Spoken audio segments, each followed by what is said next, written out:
ಮಾಡಿಕೊಂಡು ignition on ಇರಬೇಕಾದ್ರೆ full close ಮಾಡಬೇಕು. ಕ್ಲೋಸ್ ಮಾಡಿಬಿಟ್ಟು ಹೋಲ್ಡ್ ಮಾಡಬೇಕು ಬಟನ್ನ ಫಾರ್ವರ್ಡ್ ಡೈರೆಕ್ಷನ್ಗೆ. ಅವು ಒಂದ್ಸಲ ಮೇಲೆ ಹೋಗ್ಬಿಟ್ಟು ಮತ್ತೆ ನಿಂತ್ಕೊಳ್ಳುತ್ತೆ.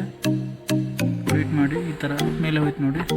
ಮತ್ತೆ ರಿಲೀಸ್ ಮಾಡಬೇಕು, ಮತ್ತೆ ಕ್ಲೋಸ್ ಮಾಡಬೇಕು, ಅದನ್ನು ಹೋಲ್ಡ್ ಮಾಡಬೇಕು ಹೀಗೇ.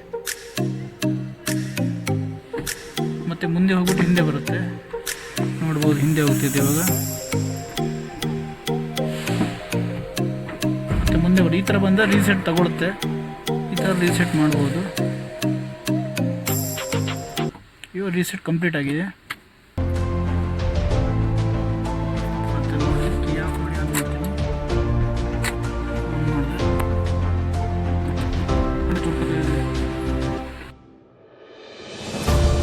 ರೀಸೆಟ್ ಆಗಿದೆ.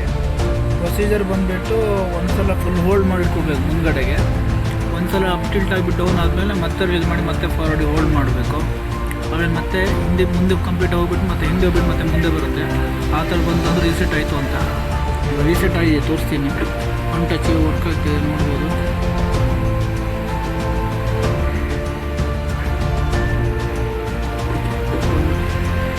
ವರ್ಕ್ ಆಗ್ತಿದೆ ಕ್ಲೀನಾಗಿ.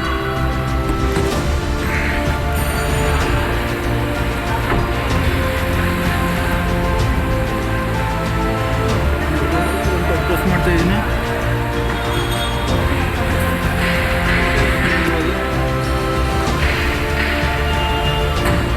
ಇಶ್ಯೂ ಸಾಲ್ವ್ ಆಗಿದೆ ಗಾಡಿಗೆ.